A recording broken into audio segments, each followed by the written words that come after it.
Selina 8年前惨遭火吻，3年前又与前夫张成忠离婚。虽然遭遇种种挫折，但都乐观面对。她接受理科太太专访时讲到，烫伤是人生很重大的变故，几乎难以招架。庆幸自己在成熟阶段才遇到这件事情，万一发生在自我价值观、了解自己或是与异性相处等各方面正在萌芽的青春期，会不知道该如何面对，甚至担心外界会伤害她。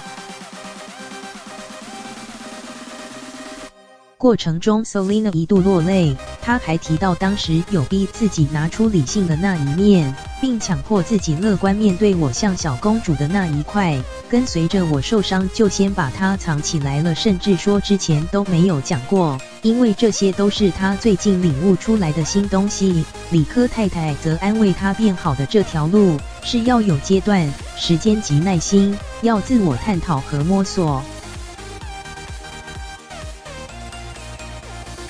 另外 ，Selina 从去年也开始重新认识自我，因为她认为自己浪漫那一面有蠢蠢欲动的情况，似乎急于出现。理科太太则回应可以了，鼓励她尝试谈恋爱。Selina 也不讳言地说，公主的我跟浪漫的我早就迫不及待了。所以之后我就把这件事情列入我人生目标，甚至开出择偶条件，以理科太太的老公为范本，让理科太太笑说要回去跟老公讲，还要向同学炫耀自己的老公是 Selina 的范本。